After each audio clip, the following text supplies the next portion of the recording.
दोस्तों, सोमवार 18 सितंबर की शाम को केंद्रीय मंत्री प्रहलाद सिंह पटेल ने एक ट्वीट किया था, जिसमें उन्होंने लिखा कि महिला आरक्षण की मांग को पूरा करने का साहस मोदी सरकार में है और महिला आरक्षण के बिल को कैबिनेट में मंजूरी मिली है। हालांकि उन्होंने अपने इस ट्वीट को बाद में डिलीट कर दिया, लेकिन इसके बाद अब यह कयास लगाए जा रहे हैं कि संसद के इस विशेष सत्र में महिला आरक्षण के बिल को पारित किया जा सकता है और उसे लेकर कुछ बड़ा ऐलान किया जा सकता है। लेकिन आखिर यह बिल क्या है, इस बिल का इतिहास क्या रहा है और इसे अब पास कराने के पीछे की राजनीति क्या है? मणिपुर में क्या हुआ हम सभी को पता है। जो महिला रेसलर्स हैं वो किस तरह से प्रोटेस्ट कर रहे थे हमें पता है। तो क्या इस सब के बीच मोदी सरकार को अचानक से लगा कि महिलाओं को रिप्रेजेंटेशन देना चाहिए या इसके पीछे और कोई कैलकुलेशन है? इसे आज हम इस वीडियो में दोस्तों समझेंगे। सबसे पहले दोस्तों बात करते हैं वुमेन रिजर्वेशन बिल के बारे में। यह वही बिल है जिसे लेकर अब चर्चा चल रही है, क्या उसे लेकर कुछ किया जा सकता है? अगर साफ और सरल शब्दों में कहें तो इस बिल के जरिए महिलाओं को संसद और साथ ही साथ सभी राज्यों के विधानसभा में 33% आरक्षण दिया जाएगा। दोस्तों, यह बहुत दुख की बात है कि जब हम आज़ादी का अमृत महोत्सव मना रहे हैं, जब नेताओं की ओर से दावा किया जा रहा है कि यह देश अब सुपर पावर बन चुका है, तब इस देश की आधी आबादी का हमारे संसद और हमारे अलग अलग राज्य के असेंबलीज में रिप्रेजेंटेशन बहुत कम है। वुमेन रिजर्वेशन बिल के पास हो जाने का मतलब यह होगा कि हर तीसरे सीट पर एक महिला विधायक या सांसद बनेगी। इस 33% आरक्षण में ही एससी और एसटी समाज से आने वाली महिलाओं को आरक्षण देने का प्रावधान है। आगे इस वीडियो में समझेंगे कि आखिर यह बिल अब क्यों लाया जा रहा है, इसके पीछे की राजनीति क्या है, क्या 2024 चुनावों को मद्देनजर रखते हुए उसके जरिए एक प्रॉपर प्लान करके इसे लाया जा रहा है, इसके बारे में हम बात करेंगे। उससे पहले दोस्तों बात करते हैं इस बिल के इतिहास के बारे में। महिलाओं को इलेक्शन में रिजर्वेशन और अलग अलग जगहों पर रिप्रेजेंटेशन दिए जाने का जो ये मांग है ये नई नहीं है। इनफैक्ट मई 1989 में पूर्व प्रधानमंत्री राजीव गांधी ने इस रिजर्वेशन के मुद्दे को सबसे पहली बार उठाया था। उस समय राजीव गांधी ने रूरल और अर्बन लोकल बॉडीज में महिलाओं को 1/3 रिजर्वेशन देने के लिए कॉन्स्टिट्यूशन अमेंडमेंट बिल को इंट्रोड्यूस किया था। यह बिल जहां लोकसभा में पास हो जाता है तो वहीं राज्यसभा में यह बिल पास नहीं होता है। इसके बाद से तमाम सरकारों ने इस बिल को लाने के लिए अलग अलग प्रयास किए। दोस्तों, फिर आता है साल 1992। उस समय के प्रधानमंत्री पीवी नरसिम्हा राव ने एक बार फिर से कॉन्स्टिट्यूशन अमेंडमेंट बिल 72 और 73 को रीइंट्रोड्यूस किया। इस बिल के अनुसार रूरल और अर्बन लोकल बॉडीज में 33% सीट्स महिलाओं के लिए रिजर्व किया जाएगा। इस बिल को दोनों हाउसेस यानी लोकसभा और राज्यसभा में पास किया गया, जिसके बाद इसे कानून बनाया गया और अब देश भर में नगर पालिका और पंचायत चुनावों में करीब 15 लाख महिलाओं को आप और हम हर बार जब भी चुनाव आते हैं तब इलेक्ट करते हैं। उसके बाद प्रधानमंत्री देवेगौड़ा की सरकार ने महिलाओं को लोकसभा में रिजर्वेशन दिए जाने का बिल सितंबर 1996 में लोकसभा में 81st अमेंडमेंट बिल के तौर पर इंट्रोड्यूस किया। हालांकि इस बिल को उस समय जिस सपोर्ट की जरूरत थी वो नहीं मिल पाई और बाद में इस बिल को एक जॉइंट पार्लियामेंट्री कमेटी को रिफर किया गया। इस कमेटी ने जहां अपनी रिपोर्ट को संसद के सामने पेश किया तो वहीं लोकसभा भंग हो जाने के कारण यह बिल उस समय लैप्स हो गया। इसके बाद देश में अटल बिहारी वाजपेयी की सरकार बनी। इनकी सरकार ने इस बिल को 1999, 2002 और 2003 में रीइंट्रोड्यूस किया। इस बिल को कांग्रेस का समर्थन मिलने के बावजूद मेजॉरिटी वोट्स नहीं मिल पाए और यह बिल पास नहीं हो पाया। इस बिल के पास नहीं होने के पीछे समाजवादी पार्टी, जनता दल यूनाइटेड और राष्ट्रीय जनता दल पार्टी शामिल है। इन पार्टियों की मांग थी कि महिलाओं को दिए जा रहे 33% रिजर्वेशन में बैकवर्ड ग्रुप की महिलाओं को 33% रिजर्वेशन दिया जाना चाहिए।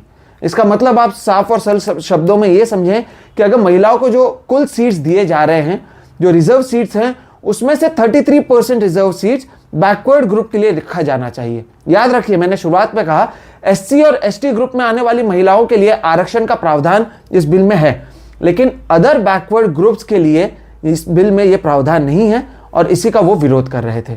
फिर आता है साल दोस्तों 2008। उस समय के प्रधानमंत्री मनमोहन सिंह ने इस वुमेन रिजर्वेशन बिल को अपर हाउस यानी राज्यसभा में टेबल किया। वहां पर यह बिल मार्च 2010 में पास भी किया गया। हालांकि इस बिल को मनमोहन सिंह की सरकार ने कभी भी लोकसभा में पेश नहीं किया। इसके पीछे की एक वजह समाजवादी पार्टी और आरजेडी के इस बिल को लेकर मौजूद डिमांड रहे, और क्योंकि मनमोहन सिंह की सरकार को इन दोनों पार्टियों का समर्थन हासिल था तो वो कभी भी इस बिल को लोकसभा में टेबल नहीं कर पाई। यहां पर दोस्तों ये याद रखना जरूरी है कि चुनाव के समय जहां लोकसभा का सदन भंग होता है तो वहीं राज्यसभा एक परमानेंट बॉडी है, यानी राज्यसभा कभी डिसॉल्व नहीं होती है। उसके 1/3 मेंबर हर दूसरे साल रिटायर होते हैं और नए मेंबर्स को चुना जाता है। यानी राज्यसभा में यह बिल पास हुआ है और यह बिल अब भी क्योंकि राज्यसभा में पास हो चुका है तो उसे लोकसभा में पास करना है। अब फिर आता है दोस्तों साल 2014, जिसके इलेक्शन मैनिफेस्टो में जहां बीजेपी महिलाओं को 33% रिजर्वेशन देने की बात कहती है, तो वहीं अपने पहले कार्यकाल में प्रधानमंत्री मोदी इसे लेकर कोई कदम नहीं उठाते हैं। 2017 में कांग्रेस नेता सोनिया गांधी और 2018 में राहुल गांधी पत्र लिखकर सरकार को इस बिल के लिए समर्थन देने की बात भी करते हैं, लेकिन इसके बावजूद अपने पहले कार्यकाल में बीजेपी इस बिल को इंट्रोड्यूस नहीं करती है। अब आप सोच रहे होंगे कि आखिर अब इस बिल को लेकर अचानक से इतनी चर्चा और कदम क्यों उठाए जा रहे हैं। इसके पीछे आंकड़े हैं, उसकी बात करते हैं दोस्तों। सबसे पहले लोकसभा में फिलहाल 78 वुमेन एमपीज मौजूद हैं, जो पूरे जो हाउस स्ट्रेंथ है अगर उसकी तुलना करें तो केवल 14.36% है। राज्यसभा में केवल 14% एमपीज महिलाएं हैं। अगर स्टेट असेंबलीज की बात करें तो तमाम न्यूज रिपोर्ट्स के अनुसार महाराष्ट्र, आंध्र प्रदेश, गुजरात, कर्नाटक, तमिलनाडु, केरल जैसे कई स्टेट असेंबलीज में वुमेन रिप्रेजेंटेशन 10% से भी कम है। इन आंकड़ों को देख समझा जा सकता है कि वुमेन रिप्रेजेंटेशन को बढ़ाने के लिए इस बिल की कितनी जरूरत है। दोस्तों, जिस महाराष्ट्र से मैं आता हूं वहां पर मौजूदा सरकार में तो बीजेपी भी है, लेकिन इस पूरे सरकार में केवल एक महिला कैबिनेट मंत्री है, और इस एक महिला मंत्री को अपॉइंट करने के लिए भी सरकार को 1 साल से ज्यादा का समय दोस्तों लग गया था। लेकिन आप इसके पीछे की एक दूसरी राजनीति को भी समझिए। देश में अगले साल चुनाव है। प्रधानमंत्री मोदी इंडिया के गठबंधन के साथ ही एंटी इनकम्बेंसी के खिलाफ चुनाव लड़ रहे हैं। इसलिए अपने वोट शेयर को बढ़ाने के लिए प्रधानमंत्री महिलाओं के वोट को अपने फेवर में लाने की कोशिश इस बिल से कर रहे हैं। इस देश की ग्रोथ में महिलाओं का बहुत बड़ा हाथ रहा ही है, तो वहीं इलेक्शन वोटिंग और इलेक्शन कंटेस्ट करने में भी अगर पिछले सालों की जो आंकड़े हैं उस पर अगर आप नजर डालें तो पिछले कई सालों में वुमेन पार्टिसिपेशन में बढ़ोतरी हुई है। साल 1957 के लोकसभा इलेक्शन में देश भर में केवल 45 महिलाओं ने इलेक्शन कंटेस्ट किया था, तो वहीं 2019 लोकसभा चुनावों में 726 महिलाओं ने इलेक्शन कंटेस्ट किया था। वुमेन वोटिंग पैटर्न की बात करें तो उसमें भी आपको बढ़ोतरी देखने मिलेगी। 1962 के चुनाव में केवल 46.6% महिलाओं ने, 46.6% महिलाओं ने ही वोट दिया था, जबकि उस समय 62% पुरुषों ने वोट दिया था। लेकिन 2019 चुनाव के अगर आप आंकड़ों पर नजर डालें तो यह हैरान करने वाले हैं। 2019 चुनावों में 67% वोटर्स पुरुष थे, जबकि 67.2% वोटर्स महिलाएं थी। यह पहली बार है जब महिलाओं ने पुरुषों से ज्यादा वोट दिया, और यह बात मोदी सरकार को भी समझ आई। इसलिए आप देखेंगे कि रक्षाबंधन से पहले गैस के दाम कम किए जाते हैं। प्रधानमंत्री उज्ज्वला योजना, जल जीवन मिशन, बेटी बचाओ बेटी पढ़ाओ जैसे स्कीम हो या फिर ट्रिपल तलाक का मुद्दा हो, उसे सरकार बार बार उठाती रहती है, और वुमेन वोटर्स को अपने तरफ आकर्षित करने की कोशिश सरकार पिछले 2 सालों से आप देख रहे हैं कि वो कर रहे हैं। कांग्रेस की अगर बात करें तो 2022 के यूपी इलेक्शंस में प्रियंका गांधी ने कांग्रेस पार्टी की तरफ से 40% सीट्स पर महिला कैंडिडेट्स को कॉन्टेस्ट करवाने का ऐलान किया था। दिल्ली के केजरीवाल सरकार ने महिलाओं को पब्लिक बस में फ्री ट्रांसपोर्ट का ऐलान किया हुआ है, और तेलंगाना चुनावों से पहले कांग्रेस ने भी महिलाओं को फ्री बस सर्विस देने का ऐलान अपने चुनावी घोषणा पत्र में किया है। लेकिन इस सब के बीच दोस्तों एक बहुत ही अहम सवाल यह है कि क्या केवल इस रिजर्वेशन बिल से ही महिलाएं एम्पावर हो जाएंगी? आपने कई जगहों पर देखा होगा कि चुनाव एक महिला लड़कर जीत जाती हैं, लेकिन उसके बाद उस घर का कोई एक मेल सदस्य एडमिनिस्ट्रेशन का काम संभालता है। ऐसे में हमें लगता है कि सरकार को जरूरत है कि इस बिल के साथ ही एजुकेशन, हेल्थ और इकोनॉमी और साथ ही साथ लोगों के माइंडसेट में बदलाव लाएं, ताकि actual on ground women empowerment का असर ग्रास रूट लेवल पर देखने को मिले। दोस्तों, गोदी मीडिया की ओर से हिंदू मुस्लिम और मोदी पत्रकारिता के बीच अगर आपको लगा कि इस वीडियो से आपको कोई नई जानकारी मिली मामला समझ में आया तो इस वीडियो को लाइक करें, कमेंट करके बताएं कि आप हमसे और क्या कुछ सुनना चाहते हैं, इसमें क्या सही लगा, क्या गलत लगा। साथ ही साथ इस वीडियो को दूसरों के साथ भी साझा करें ताकि उन्हें भी समझ में आए कि मामला क्या है, 2024 चुनावों को मद्देनजर लेते हुए इसके लिए किस तरह से चर्चा की जा रही है और पर्दे के पीछे की कहानी क्या है। दोस्तों, अगर अब तक सब्सक्राइब नहीं किया है तो चैनल को सब्सक्राइब भी करें।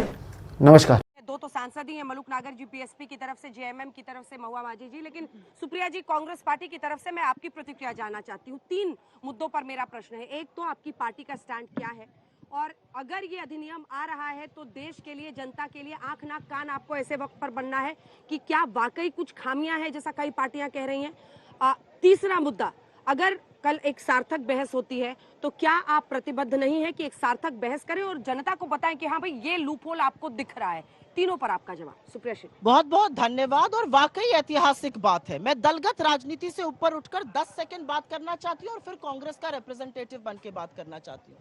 मैं एक महिला हूँ, एक नौकरी करती थी। मुझे लगा सार्वजनिक जीवन में बदलाव का सबसे सशक्त माध्यम राजनीति से जुड़ना है। मैं राजनीति में आई, ऐसा इस देश की आधी आबादी को लगता है। और जब महिला आरक्षण की बात होती है तो बिल्कुल आधी आबादी की बात होती है। और हम बहुत प्रफुल्लित थे ये सुनकर कि ये बिल आ रहा है। चलो कोई बात नहीं, 9.5 साल बाद प्रचंड बहुमत था, पहले भी आ सकता था, कोई बात नहीं। देर आए दुरुस्त आए।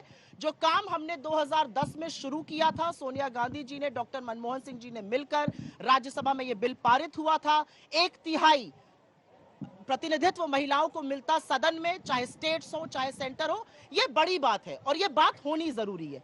लेकिन जब हमने बिल के डिटेल्स देखे तो हमें थोड़ा सा दुख हुआ। हमें दुख इस बात का हुआ कि आज भी महिला आरक्षण पर बीजेपी का रुख किंतु अपितु परंतु से भरा हुआ है। आज भी नियत में खोट नजर आई और मैं बताती हूं क्यों।